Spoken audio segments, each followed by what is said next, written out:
Hello, my name is Manmohan. मैं को founder हूं एस फ्लुएंसी एप्लीकेशन का। मैंने USA H1B visa, approx 70 lakh का पैकेज और अ प्रोबेबल ग्रीन कार्ड छोड़ा। मैं आपको रीजन बताऊंगा कि मैंने ये सब चीजें छोड़ के मैं वापस इंडिया क्यों आया। अगर एक स्टैंडर्ड लाइफ की बात करो, जो टिपिकल वे होता है सोचने का, अच्छी नौकरी, अच्छा घर, अच्छा गाड़ी, अगर उस ढंग से सोचूं तो यूएसए में लाइफ बहुत अच्छी चल रही थी। I was earning really well, famous tourist destinations की विजिट्स हर कुछ महीनों में, कॉर्पोरेट ट्रैवल, मैरियट, हिल्टन, सब घूमने को, रहने को मिल रहा था। हमारे पास 2 दरवाजे वाली गाड़ी थी, कूप गाड़ी जिसको बोलते हैं। We were living in a good space, तो सब कुछ सही चल रहा था। बट फिर भी हमने ये डिसीजन लिया कि it's time and let's go back to India. किसी भी बड़े डिसीजन के पीछे कभी भी कोई एक रीजन नहीं होता, तो मैं आपको 5 रीजन बताता हूं जिसकी वजह से हमने यूएसए को छोड़ा और इंडिया आना प्रेफर किया। First reason, family, friends and Indian festivals. मतलब आप बाहर जाते हो, शुरू के कुछ टाइम तक सब कुछ बहुत अच्छा लगता है, no doubt about that thing, but फिर धीरे धीरे आप अपनी फैमिली, फ्रेंड्स, इंडियन लाइफस्टाइल सब मिस करना शुरू करते हो। मैंने ऐसे ऐसे केसेस देखे कि जब मेरे कुछ यूएसए में फ्रेंड्स थे, उनको फोन आया और उनके घर में कोई अच्छी खबर या बुरी खबर थी और उनको शायद वहां होना चाहिए था, वो उसको ज्वाइन नहीं कर पाए। अच्छी खबर पे जिस तरह बोलता हूं, किसी का बर्थडे, किसी की एंगेजमेंट, इवन किसी की घर में शादी, वो उस तक को मिस कर गए। अब अच्छी चीज को मिस करना इट्स फाइन, बट मैंने ऐसे सिनारियो भी देखे जहां पे किसी के पेरेंट्स की तबीयत बहुत ज्यादा खराब हुई और वो टाइम से पहुंच नहीं पाए।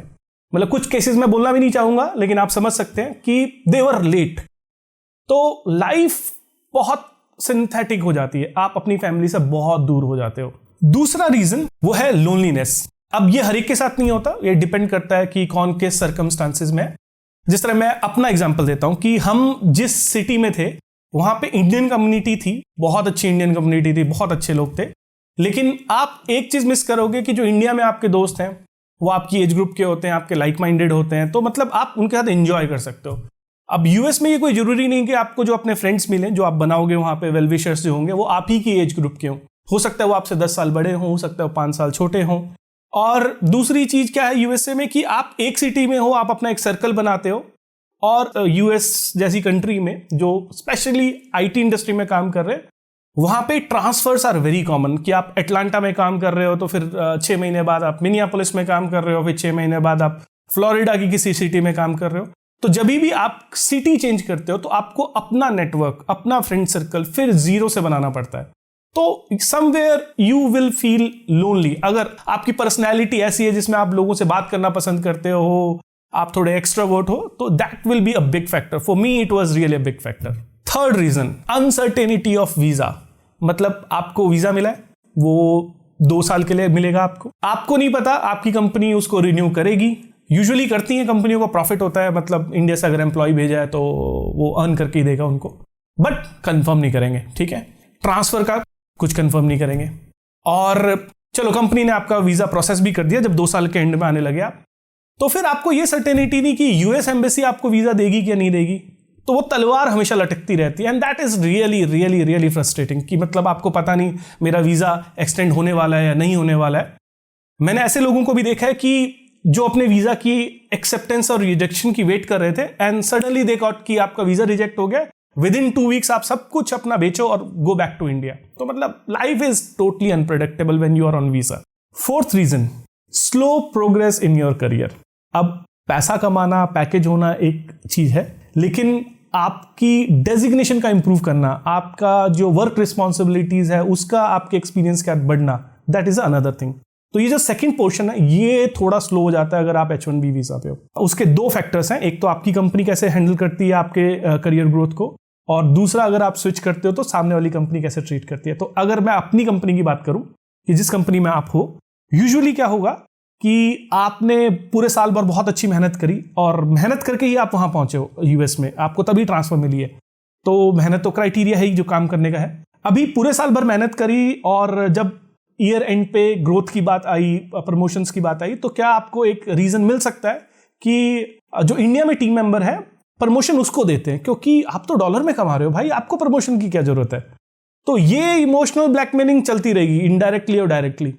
आप 3 साल 4 साल में जितना आप अर्न करोगे that's a different thing, but आप अपने करियर प्रोग्रेशन की बात करोगे, प्रमोशंस की बात करोगे तो forget about it. I haven't seen much that. India में शायद से उतने ही टाइम में आपके जितना ही कैलिबर का एम्प्लॉय 2 प्रमोशंस ले लेगा, लेकिन आपको वो मुश्किल से मिलेगी। तो दैट इज अनदर रीजन की जो मुझे ठीक नहीं लगा।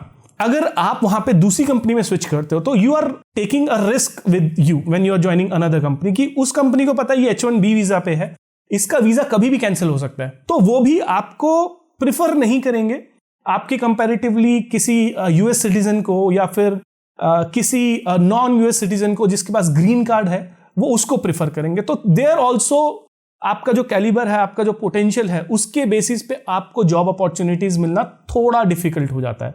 ये हर एक के केस में वेरी करेगा, but this is one of the big factor that I would say कि जहां पे मैंने लोगों को स्ट्रगल करते देखा है। 5th reason, boundations on visa holders. मतलब मैं आपको ये समझाता हूं इसके मल्टीपल फैक्टर्स, कि अगर आप वीजा पे हो, H1B वीजा की स्पेशली बात मैं करता हूं, तो आपके जो स्पाउस हैं, मतलब अगर कोई फीमेल H1B वीजा में तो उसका पति, और हस्बैंड अगर H1B वीजा पे तो उसकी वाइफ, वो जॉब नहीं कर सकते। ठीक है, तो वो चाहे कितने भी क्वालिफाइड हो, भैया घर बैठो। उनके लिए सरकार का ये कि घर बैठो, जिसको वीजा मिला है सिर्फ वही जॉब करेगा। तो कहीं ना कहीं आप अपने करियर की वजह से अपने लाइफ पार्टनर का करियर को डुबो देते हो। तो दैट्स वन थिंग। दूसरी चीज कि अगर आप H1B वीजा पे हो, जितना आपके डॉक्यूमेंटेशन में पैकेज आपका लिखा गया, उसके अलावा आप $1 अर्न नहीं कर सकते यूएस में पार्ट टाइम जॉब करके या कुछ भी करके। और कोई अगर अपना एंटरप्रेन्योरशिप या बिजनेस करना चाहता हो तो वो नहीं कर सकता। जैसा मेरा एक बहुत बड़ा पैशन था कि मुझे अपना खुद का कुछ करना है, खुद का स्टार्टअप सेटअप करना है, तो मेरे जैसे बंदे के लिए it was a difficult thing कि ठीक है थोड़ा टाइम वेट किया कि नहीं यार बहुत हो रहा है। लाइफ जिंदगी में मतलब लाइफ एक ही बार मिलती है, तो आप उसमें अगर आप अपना जो ड्रीम फॉलो नहीं कर पाए तो फिर क्या फायदा। दूसरी चीज कि जो लोग ग्रीन कार्ड पे हैं या फिर जो वहां सिटीजन बन चुके हैं, वो सब बिजनेस कर सकते हैं, सब कुछ कर सकते हैं, बट आज के टाइम में इंडियन और चाइनीज के लिए जो वेट टाइम है आपके H1B वीजा में ग्रीन कार्ड फाइल होने का और ग्रीन कार्ड मिलने का, सम पीपल से इट्स 20 ईयर्स, सम पीपल से 40 ईयर्स, कई तो कैलकुलेशन में बोलते हैं 120 साल का वेट टाइम चल रहा है। तो 120 साल कौन जिएगा, किसको पता, मतलब किसी को नहीं पता। तो this was my 5th and the last reason.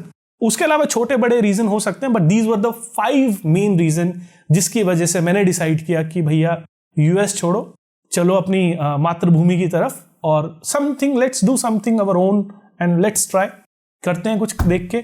और तब हमने एस फ्लुएंसी स्टार्ट किया यहाँ इंडिया आने के बाद। तो 2019 के अगस्त में हम लोग वापस इंडिया आए। प्लान था कि कुछ महीने थोड़ा रिसर्च करके कि करना क्या, कुछ बिजनेस आइडियाज थे मेरे पास कि या तो ये कर सकते वो कर सकते हैं, और फिर सरप्राइज फॉर एवरीवन कोरोना आया, उसने ढप्पा किया, सब प्लान्स बिगड़ गए। बट फिर भी जो एक डिटर्मिनेशन थी कि हाँ कुछ करना है, अपना बिजनेस बनाना है, अपना स्टार्टअप खोलना है। So finally we launched our startup as Fluency. कैसी गई वो जर्नी, एस फ्लुएंसी आज कहाँ पहुंचा हुआ है, क्या हमने किया है, उसके बारे में मैं आपको नेक्स्ट वीडियो में बताऊंगा।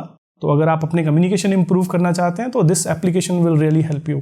टेक केयर, मिलते हैं नेक्स्ट वीडियो में, and thanks for your time, bye bye.